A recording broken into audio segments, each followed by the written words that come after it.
ఈ రోజున ఆయన చేసిన పనులే చెప్తాయంటారు చూసారా. ఈరోజు అర్హత లేని వాళ్ళు అందలం ఎక్కి పరిపాలన చేస్తూ ఉంటే, ఈ రోజున గొప్పగా పరిపాలన చేసిన వ్యక్తి ప్రతి క్షణం ప్రతిరోజు ప్రజలకి గుర్తొస్తూనే ఉన్నాడు. ఈరోజు బాధపడుతున్నారు ప్రజలు. అది పొలిటికల్లో ఒక ఐకాన్ స్టార్ కదండి. అసలు అది అలా చెప్పుకోవడానికి నిజంగా నాకు గూస్ బంప్స్ వస్తూ ఉన్నాయి. నాకు నిజంగా జగన్ గారు లాంటి వ్యక్తితో ప్రయాణం చేయటం అనేది, అంటే గూగుల్లో పేజీ కొడితే నిండిపోద్ది వైఎస్ జగన్ చేసిన కార్యక్రమాలు ఏంటని అంతే మనం కదా. సెర్చ్ చేస్తే హీఈస్ ద రోల్ మోడల్ కదా, రోల్ మోడల్. ఎందుకంటే పైన సెంట్రల్ గవర్నమెంట్లో మోడీ గారు సైతం కూడా జగన్మోహన్ రెడ్డి గారిని సచివాలయ వ్యవస్థ, వాలంటీర్ వ్యవస్థని ఎంత మెచ్చుకున్నాడు. కరోనా టైంలో నెంబర్ 1 ముఖ్యమంత్రి అని ఆయన అప్రిషియేట్ చేశాడు డైరెక్ట్ లైవ్లో. అవును, దేశవ్యాప్తంగా ఈజ్ ఆఫ్ డూయింగ్ బిజినెస్లో 4 ఏళ్ల పాటు మరి నిర్విఘ్నంగా నెంబర్ 1 పొజిషన్లో ఉంచినటువంటి వ్యక్తి. ఈవెన్ కరోనా జిఎస్టీ లెవెల్స్ పెరగడంలో కానీ, నిజంగా రాష్ట్రంలో ఈయన ఇచ్చినటువంటి పథకాల వల్ల ఫస్ట్ మనీ అనేది ప్రతి ఒక్కళ్ళ చేతుల్లో కూడా రొటేట్ అయింది.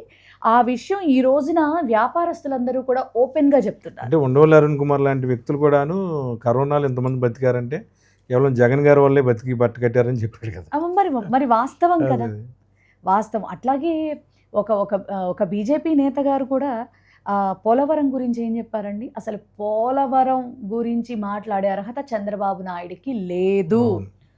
పోలవరం ఇంతెత్తుంటేనే కట్టగలుగుతాము, ఆంధ్ర రాష్ట్రానికి అన్యాయం జరగదు అని ప్రొటెస్ట్ చేసినటువంటి వ్యక్తి జగన్మోహన్ రెడ్డి. పోలవరం బతుకుతోందంటే బికాస్ ఆఫ్ జగన్మోహన్ రెడ్డి అని చెప్పని బీజేపీ నేతే చెప్పారు కదా. విశాఖ ఉక్కు కూడా అంతే కదా. రీసెంట్లీ ఒక యూట్యూబ్ రీల్ మనం చూసాం. ఆయన చెప్తున్నారు 2021లో మేము ప్రైవేటీకరణ చేయాలని చెప్పని మేము అనుకుంటే దాన్ని అపోజ్ చేసినటువంటి ఏకైక వ్యక్తి అసెంబ్లీలో ఆ తీర్మానం చేసి పంపించట ఈ యొక్క ప్రైవేటీకరణకి మేము పెట్టుబడులు పెట్టుకుని మేమే మెయింటైన్ చేసుకుంటాం, మాకు వదిలిపెట్టేసేయండి అని. కానీ ఈ రోజున నిజంగా నిస్సిగ్గుగా షర్మిలమ్మ నిజంగా సిగ్గుండాలి వైఎస్ జగన్మోహన్ రెడ్డి గారికి.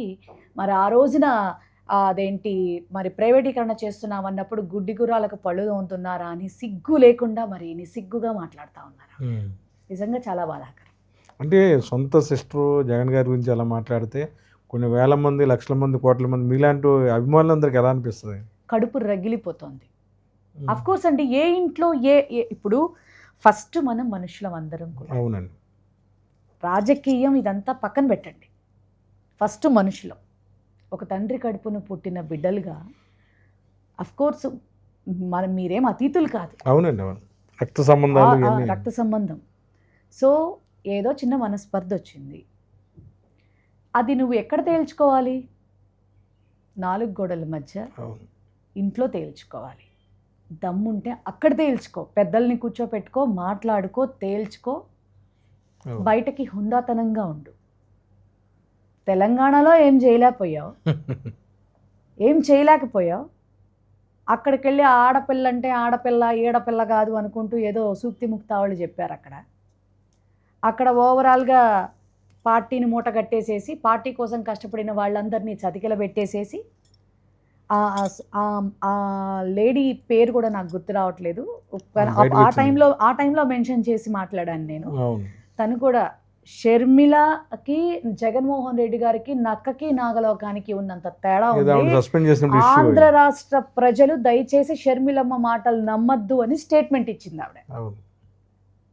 So how can we believe అండి? ఆవిడ ఏం మాట్లాడినా మేమెందుకు జగన్మోహన్ రెడ్డి గారి వైపు మేము వ్యతిరేకంగా ఉంటాం? ఎందుకంటే ఆయన ప్రతి ఒక్కళ్ళని అర్థం చేసుకునే ప్రయత్నం చేశాడు. అంటే ఇంకొక చిన్న మాట కూడా చెప్పిన, నిజంగా చాలామంది ఇంక్లూడింగ్ మీ ఆల్సో మనసుకు కష్టం ఏదన్నా కలిగితే అన్నతో వెళ్ళి ఒక మాట చెప్పుకుంటే ఫ్రీ అవుతాము. కాదు అసలు సిచ్యువేషన్స్ కొంచెం దారుణాలుగా ఉన్నాయి, ఇవి ఏమన్నా చెప్పేసేయాలి అని అనుకుంటూ ఆయన్ని ఫేస్ చేద్దామని చెప్పని వెళ్తామా? అమ్మా పుణ్యమ్మ తల్లి అని ఆయన పలకరించగానే 100లో 30% అయిపోయింది, మర్చిపోతాం. మేడం ఇప్పుడైతే జగన్ గారు ఓడిపోయారో మీలాంటి వాళ్ళు చాలామంది కలిశారు. అప్పుడు మిమ్మల్ని ఆయనే బుజ్జగించారంట కదా! అంటే బుజ్జగించటం అంటే కాదండి, ధైర్యం చెప్పారు. ఆ! ఆయన ఆయనతో బుజ్జగించుకునేంత పరిస్థితుల్లో మా జగనన్నని నేను అలా ఆ! చేయను. అంటే ధైర్యం. ధైర్యం ఇచ్చారు. నేనున్నాను రా అమ్మ నీకు, అదే. నువ్వు వెనకడుగేయద్దు, నీ భవిష్యత్తు నాకు వదిలిపెట్టు. అంటే అప్పుడు కనీసం బయట రావాలన్నా భయపడే పరిస్థితులు ఉన్నాయి. దాడులు జరుగుతున్నాయి. దానికోసం నేను ఎప్పుడు భయపడలేదు.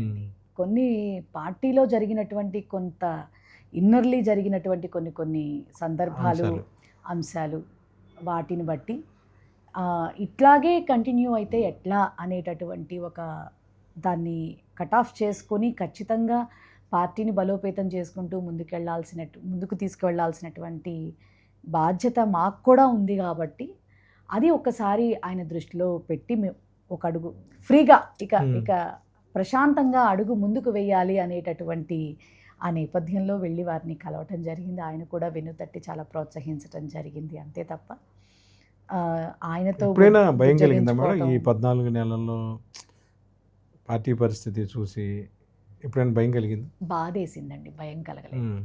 భయం ఎప్పుడూ లేదు. అంతేనా? పోరాటం అనేది జగన్మోహన్ రెడ్డి గారు మాకు ఏదో పుట్టుకతో నేర్పిన విద్య అంటారు చూసారా, ఆయన సహవాసంలో అదైతే మాత్రం చాలా గొప్పగా నేర్చుకున్నానని అయితే చాలా ప్రౌడ్గా చెప్తాను. పోరాటం అనేది ఎప్పుడు భయపడం, ఎప్పుడు కూడా. ఇంకొకటి కూడా ఏంటంటే, నేనెప్పుడూ జగన్మోహన్ రెడ్డి గారి ఆదేశాలతో ఏ రోజు కూడా ఎవరిని కూడా పర్సనల్ టార్గెట్స్ అయితే ఏ రోజు నేను చేసింది లేదు. ఆన్ బిహాఫ్ ఆఫ్ పబ్లిక్కే మేము పోరాటాలు చేయటం జరిగింది. ఆన్ బిహాఫ్ ఆఫ్ పబ్లిక్కే మేము మాట్లాడటం జరిగింది, గట్టిగా ఫైట్ చేయటం కూడా జరిగింది. సో కాబట్టే అప్పుడు మరి విజయవాడ మహానగరంలో ఉన్నటువంటి కొన్ని మేజర్ సామాజిక వర్గాల మనుషులు ఉన్నటువంటి విజయవాడలో మరి నేను ఒక ఆడపిల్లగా, గుత్తాధిపత్యం అంటారు, వాస్తవం. అట్లాంటి పరిస్థితులు రాజకీయంగా కూడా చాలా బలంగా ఉన్నటువంటి ఊర్లో ఒక సాదాసీదా బ్రాహ్మణ ఆడపిల్ల ఒక ఫ్లోర్ లీడర్ అనేటటువంటి అవకాశం జగన్మోహన్ రెడ్డి గారు ఇవ్వడం వల్ల ఆ ఫైటింగ్ నేచర్తో ముందుకు వెళ్ళడం అనేది ఈనాటి కొన్ని పరిస్థితులను బట్టి చూస్తే నిజంగా మామూలు విషయం కాదు అని నాకు అనిపిస్తూ ఉంటుంది.